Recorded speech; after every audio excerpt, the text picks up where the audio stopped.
Hello students, দীর্ঘদিন lockdown, বাড়িতে বসে পড়াশোনা চলছে। তার মধ্যে আমফান বিপর্যয়, এর ফলে অনেকেরই পড়াশোনা কিছুটা ব্যাহত হয়েছে। জনজীবন অনেকটা বিপর্যস্ত হয়ে পড়েছিল। আস্তে আস্তে আমরা সেই ধাক্কা কাটিয়ে উঠছি। এই অবস্থায় দাঁড়িয়ে আমাদের পড়াশোনা চালিয়ে নিয়ে যাওয়ার একটা প্রয়াস, সেই প্রয়াসটাতে আমরা ব্রতী হয়েছি। আমাদের ঘরে বসে অনলাইন ক্লাসরুমে আমরা আজকে নিয়ে এসেছি ক্লাস 8-এর একটি বিষয়। 8-এর একটি বিষয় নিয়ে আমরা আলোচনা করব। সেটি ক্লাস 8-এর লেসন 7, আ কিংস টেল। আ কিংস টেল একটি বিশেষ রূপকথার গল্প, এক ধরনের লেজেন্ড বলা যেতে পারে। জনশ্রুতি ছিল এক সময় ইংল্যান্ডে একদল নাইট, মানে অত্যধিক সাহসী যোদ্ধা বিরাজ করতেন। এক রাজার দরবারে তাদের প্রধানত যাতায়াত ছিল, এক রাজার দরবারেই তারা থাকতেন। সেই নাইটদের সেই শৌর্য বীর্যের কথা সারা ইংল্যান্ডে প্রচলিত ছিল। এবং সেই রাজা, যার নাম কিং আর্থার, তার একটি বিখ্যাত রাজকীয় বহর ছিল, যেটাকে আমরা বলি আর্থারিয়ান লেজেন্ডস।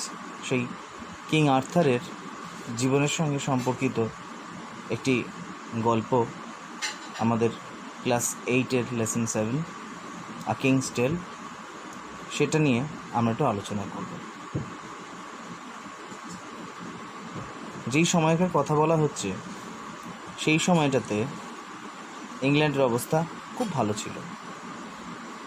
কারণ কিং আর্থার, যার কথা আমরা আলোচনা করলাম, তার বাবা আর্থার পেন্ডারগ্ন, তিনি ইংল্যান্ডে রুল করছিলেন, রাজত্ব করছিলেন।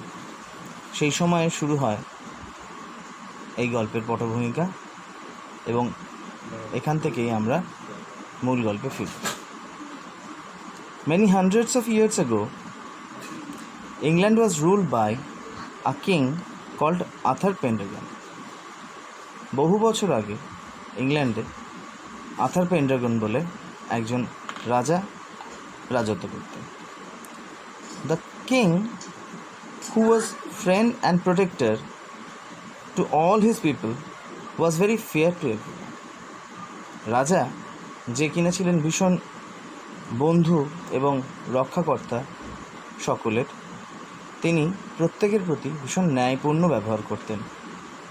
The people of Britain lived in peace and happiness, tending their flocks and tilling their fields. সেই সময় ব্রিটেনের মানুষদের অবস্থা কীরকম ছিল সেই সম্বন্ধে লেখক বলছেন, people of Britain lived in peace and happiness. ব্রিটেনের মানুষজন সেই সময় খুব শান্তি এবং স্বস্তির মধ্যে জীবনযাপন করতেন। টেন্ডিং দেয়ার ফ্লক্স, প্রধানত দুটি উপজীবিকা তাদের ছিল। একটি পশুচারণ, টেন্ডিং দেয়ার ফ্লক্স মানে হচ্ছে flock of sheeps, flock of cattles, herd of cattles. তো সেই পশুচারণ ছিল তাদের একটি উপজীবিকা। দ্বিতীয় উপজীবিকা ছিল টিলিং দেয়ার ফিল্ডস, তাদের জমিতে চাষ করা, জমিতে লাঙল দেওয়া বা প্লাউইং, এই কাজটা তারা করে থাকতেন। King Arthur Pendragon had married the beautiful lady Igraine and had a son. এরপর আমরা পাচ্ছি এই আর্থার পেন্ড্রাগন, তিনি একসময় বিয়ে করলেন, তার ম্যারেজ হলো কার সাথে? The beautiful lady Igraine. In the latter part of the text আমরা পাবো যে কোয়েশ্চেন আসতে পারে যে to whom was Arthur Pendragon married. এই কোয়েশ্চেনটা আসতেই পারে এক্সারসাইজে। আর্থার পেন্ড্রাগনের কার সঙ্গে বিয়ে হয়েছিল সেটা ভীষণ ইম্পর্টেন্ট। তার নাম হচ্ছে beautiful lady Igraine. They had a son. This child was their heir to the royal throne. এই যে একটা সন্তান হলো, একটি পুত্র সন্তান হলো, সেই পুত্র সন্তানটি ছিল তাদের এই যে রাজকীয় যে সিংহাসন, রাজার সিংহাসন, রাজসিংহাসনের পরবর্তীকালের উত্তরাধিকারী। এর কথাটি বাংলা প্রতিশব্দ হচ্ছে উত্তরাধিকারী। তারা সেই সন্তানটিকে জন্ম দিলেন যে কিনা এই পরিবারটির উত্তরাধিকারী হবে। The king and the queen died soon after the baby was born. কিন্তু ভীষণ আনফর্চুনেট একটা ঘটনা ঘটল, যে জিনিসটা কেউই এক্সপেক্ট করছিল না। যখন ইংল্যান্ডে সব কিছু ঠিকঠাক চলছিল, ঠিক সেই সময় দুর্ভাগ্যবশত হঠাৎ করে আর্থার পেনড্রাগন এবং তার স্ত্রী লেডি ইগ্রেইন দুজনেই মারা গেলেন এই ছেলেটির জন্মের কিছুদিনের মধ্যেই। It was a difficult time. এটা ছিল ভীষণ কষ্টসংকুল, ভীষণ চিন্তার একটা সময়। Many of the kings opponents were looking to seize the throne. রাজার প্রচুর প্রতিদ্বন্দ্বী ছিল। স্বাভাবিকভাবে আমরা সবাই জানি যে ভালো কাজ যারা করে তাদের অনেক শত্রুর সংখ্যা বেড়ে যায়। রাজাও খুব ভালো একজন রাজা ছিলেন, তাই জন্য যারা সুবিধালোভী, যারা ক্ষমতালোভী, সেই সমস্ত মানুষের রাজার প্রতি একটা বিতৃষ্ণা ছিল এবং রাজার প্রতি একটা বিক্ষোভ ছিল। সেই বিক্ষুব্ধ মানুষেরা রাজার মৃত্যুর পর ঝাঁপিয়ে পড়ে সেই ক্ষমতাটা ভোগ করার জন্য। কে ক্ষমতা ভোগ করবে সেই নিয়ে। সিজ করার অর্থ হচ্ছে দখল করা। King Arthur Pendragon had two wise councillors. কিন্তু এই অবস্থায় সবটাই যে একটা অ্যানার্কি চলে আসবে, সবটার মধ্যে যেটা নৈরাজ্য চলে আসবে, সেই ব্যাপারটা ঘটেনি। তার কারণ আর্থার পেনড্রাগনের দুজন খুব বিশ্বস্ত পার্ষদ ছিল, পরিষদ ছিল। কাউন্সিলার্স মানে পরিষদ, মানে যারা এই রাজসভার অন্যতম সদস্য হয় তাদের পরিষদ বলা হয় সাধারণত, যাদের বুদ্ধি পরামর্শে সরকার চলে। তা সেই কাউন্সিলার্স দুজনের নাম ভীষণ ইম্পর্টেন্ট। ফার্স্ট হচ্ছে মার্লিন, আ প্রফেট। মার্লিন নামক একজন প্রফেট। প্রফেট মানে হচ্ছে একজন ধর্মপ্রচারক, যিনি খ্রিস্টান ধর্ম প্রচার করতেন। এরকম একজন প্রফেট ছিল মার্লিন। And a magician. তিনি ধর্মপ্রচারকের সঙ্গে সঙ্গে ম্যাজিশিয়ানও ছিলেন। ম্যাজিশিয়ান বলতে সেই সময়কার নানা রকম অলৌকিক কাজকর্ম করতে পারতেন। যারা ধর্মপ্রচারক ছিলেন তাদের বলা হয়, আমরা সব ধর্মপ্রচারকদেরই পেয়েছি যে তারা কিছু অলৌকিক ঘটনার সাক্ষী ছিলেন। ঠিক সেই রকম একজন ছিলেন Merlin. And the brave knights আর উলফিয়াস। এবং তাদের সঙ্গে আরেকজন আসলে, প্রথমেই বলেছিলাম নাইটসদের কথা। Knights were very brave people, very brave soldiers of the English throne who ruled over the land at those time. সেই সময়টায় যারা ইংল্যান্ডে সেই যে সমস্ত যোদ্ধারা বিরাজ করত, শাসন করত, আইন শৃঙ্খলা রক্ষা করত, তাদের বলা হতো নাইটস। তো ঠিক সেই রকম নাইটস স্যার উলফিয়াস তার সঙ্গে গেল। They are greatly trusted by the royal family. তারা খুব বিশ্বস্ত ছিল। ট্রাস্টেড মানে হচ্ছে বিশ্বাস করত। রয়্যাল ফ্যামিলি মানে রাজকীয় পরিবার, রাজার পরিবার, এর সকলের কাছে তারা ভীষণ বিশ্বস্ত ছিল। তাদের বিশ্বস্ততা একটা উদাহরণস্বরূপ ছিল। When the king and the queen were no more, the councillors met Sir Ector the trustworthy, a loyal subject to the king of the king. যখন তাদের মোটামুটি রাজা মারা গেছেন এবং রানীও মারা গেছেন, ফলে এই শিশুটি, যদিও সে রাজ সিংহাসনের অধিকারী, কিন্তু সে এতটাই ছোট যে সে অনাথ হয়ে গেছে।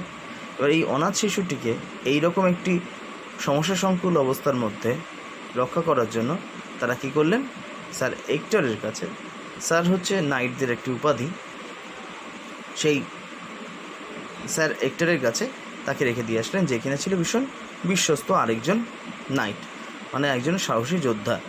তার বাড়িতে চলে গেলেন, সেখানে রেখে দিয়ে আসলেন। অনেক cold and windy mid night. প্রশ্ন আসতে পারে যে in what condition they left the house. সেই রয়্যাল হাউসটা ছাড়লেন যখন, তারা কোন কন্ডিশন এবং কখন? তা আনসারটা হবে অনেক cold and windy mid night. Mid night মানে রাত 12টার পর তারা বেরিয়েছিলেন, আর প্রচণ্ড ঠান্ডা এবং উইন্ডি, প্রচণ্ড ঠান্ডা বাতাস বইছিল শীতকালে। They placed in his hands a baby wrap in scarlet cloth. এখানে ইন হিজ দিয়ে প্রশ্ন আসতে পারে, ইন হুজ হ্যান্ডস। তাহলে আমরা আগেই পেয়েছি আরেকজনের কথা, স্যার এক্টরের কথা, যিনি একজন ট্রাস্টেড নাইট, যার বাড়িতে এই বাচ্চাটিকে রাখতে গেছিলেন তার হাতে একটি সেই বাচ্চাটিকে, মানে যে কিনা রাজত্বের উত্তরাধিকারী, তাকে একটা স্কারলেট ক্লোক, স্কারলেট মানে হচ্ছে টকটকে লাল রঙ, সেই টকটকে লাল রঙের একটা কাপড়ে, একটা শালুর মতো কাপড়ে, সেই ক্লোক মানে একটু অনেক বড় কাপড়, সেই রকম একটা আলখাল্লা টাইপের কাপড় দিয়ে তাকে জড়িয়ে তার হাতে তুলে দিলেন। Merlin said, "We order you and your wife to bring up this child as though he were your own son." Merlin বলল যে আমরা তোমাকে আদেশ দিচ্ছি, আমরা তোমাকে নির্দেশ দিচ্ছি যে তোমরা এই বাচ্চাটিকে এরকমভাবে মানুষ করবে যেন সেই বাচ্চাটি তোমাদের নিজেদের সন্তান, একদম নিজেদের সন্তানের মতো লালন পালন করবে এই বাচ্চাটিকে এবং বড় করে তুলবে, যাতে বাচ্চাটি কোনো সময় তার বাবা মার অভাব অনুভব করতে না পারে। এই আদেশটা মার্লিন সেই স্যার অ্যাক্টরকে করলেন। তো যদি প্রশ্ন আসে যে কে আদেশ করেছিলেন, তাহলে তার উত্তর হবে Merlin. The boy is to be called Arthur. এই ছেলেটির নাম হবে আর্থার। মার্লিন বলে দিয়ে গেলেন, মার্লিন এবং সেখানে স্যার উলফিয়াসও ছিলেন, সেও বললেন যে এই ছেলেটির নাম হবে আর্থার, এরপর দিন থেকে একে আর্থার নামেই তোমরা ডাকবে। Sir Ulfius said, Sir Hector, being a true knight, asked no questions and promised to obey his late king's counsellors. Sir hectare, যিনি একজন সত্যিকারের নাইট, সত্যিকারের যোদ্ধা, নাইটদের কিছু আইডিওলজিক্যাল ব্যাকগ্রাউন্ডস ছিল, তারা খুব নিষ্ঠাবান আদর্শবান মানুষ হতেন। ঠিক সেই রকম একজন আদর্শবান মানুষ হিসেবে, আদর্শবান নাইট হিসেবে তিনি কোনো প্রশ্ন করলেন না এবং একদম মনস্থির করে নিলেন যে তার যে প্রয়াত প্রভু তার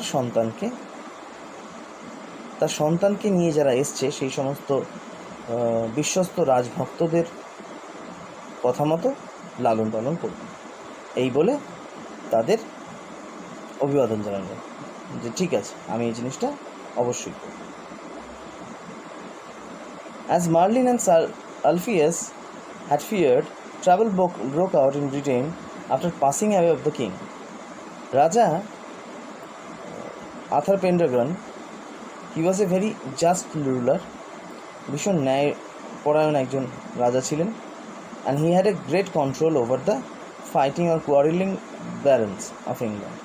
ইংল্যান্ডে তখনকার দিনে যে ঝগড়াঝাটি করতো সেই সমস্ত উচ্চ ক্ষমতাসম্পন্ন সামন্তপ্রভুরা বা সেই ব্যবসায়ীরা, সেই সমস্ত লোকেদের দমন করে রাখার মতো ক্ষমতা রাজা আর্থার পেন্ডাগনের ছিল। কিন্তু তার মৃত্যুর পর যেন একটা প্যান্ডোরার বাক্স খুলে গেল এবং সব লোকেরা, যে সমস্ত ক্ষমতালোভী লোকেরা ছিল সেই অঞ্চলে, তারা সবাই একসাথে ঝাঁপিয়ে পড়ল সিংহাসন দখলের লোকে, যেরকমটা ভয় পেয়েছিল আগেই স্যার উলফিয়াস এবং Merlin. The barons were fighting among themselves and plotting to capture the throne. তারা নিজেদের মধ্যে একটা স্ট্রাগল ফর এক্সিস্টেন্সের মতো, মানে অস্তিত্বের জন্য সংগ্রামের মতো একটা সংগ্রাম আরম্ভ করে দিল যে কে এই সুপ্রিম পাওয়ারফুল হবে এবং কে এই থ্রোনটাতে রাজকীয় সিংহাসনে বসবে, তার জন্য তাদের মধ্যে একটা স্ট্রাগল শুরু হয়ে গেল, ইনার স্ট্রাগল শুরু হয়ে গেল। Britain was in the grip of lawlessness. এই অবস্থায় ব্রিটেনের অবস্থা খুব খারাপ ছিল এবং ব্রিটেন একদম ললেসনেস, মানে যেটাকে আমরা এক কথায় বলি আইনের শাসন, সেখানে লুপ্ত হয়ে গিয়েছিল। ব্রিটেনের অবস্থা এরকম হয়ে গেছিল। Travellers were regularly robbed. আমরা যখন জানি যে দেশে যখন নৈরাজ্য চলে তখন আইন শৃঙ্খলার চূড়ান্ত ব্যাঘাত ঘটে, এখানেও আইন শৃঙ্খলার চূড়ান্ত ব্যাঘাত ঘটেছিল। যেখানে সেখানে যখন তখন মানুষ প্রহৃত হতে লাগলো, তাদের সঙ্গে খারাপ ব্যবহার হতে লাগলো, খুন রাহাজানি, এগুলো প্রত্যহ দিনের এক একটা করে অসহ্য অভিজ্ঞতার পরিণত হতে লাগলো। The peasants were unhappy. এবার একই রকমভাবে কৃষকরা অত্যন্ত অখুশি হয়ে উঠল, কারণ তাদের শস্যহানি হতে লাগলো, তারা সুস্থ মতো ফসল কাটানোর মতো পরিবেশ পেল না এবং সেই জন্য আস্তে আস্তে একে এক করে সাম্রাজ্যের দিকে দিকে একটা নৈরাজ্য, একটা বিশৃঙ্খলা ছড়িয়ে পড়তে লাগলো। এই রকম একটা সমস্যা সংকুল পরিস্থিতি তৈরি হলো স্যার আর্থার পেন্ডাগন, রাজা আর্থার পেন্ডাগন যে ছিল, তার মৃত্যুর পর যেই অবস্থাটা আঁচ করতে পেরেছিল বলেই এই দুজন বিখ্যাত এবং ভীষণ সম্মানীয় এবং বিশ্বস্ত কাউন্সিলর মানে পরিষদ, তারা এই ছোট বাচ্চাটিকে স্যার হেক্টরের কাছে দিয়ে আসলেন এই বাচ্চাটিকে সুস্থ স্বাভাবিকভাবে একটা জীবন দেওয়ার জন্য, সুস্থ স্বাভাবিকভাবে মানুষ করার জন্য, এবং তার নাম রাখতে বললেন আর্থার। পরবর্তীকালে আমরা দেখতে পাবো এই আর্থারই হচ্ছে সেই আর্থার যার গল্পটা আমরা বলছি, আর্থারিয়ান লেজেন্ড।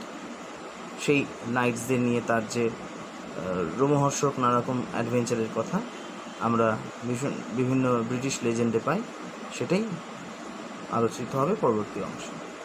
পরবর্তী ভিডিওগুলো আপনারা দেখতে থাকবেন। আশা করি জিনিসটা ভালো লেগেছে। যদি ভালো লেগে থাকে তা তোমরা সবাই এটা লাইক করবে এবং শেয়ার করবে। ধন্যবাদ।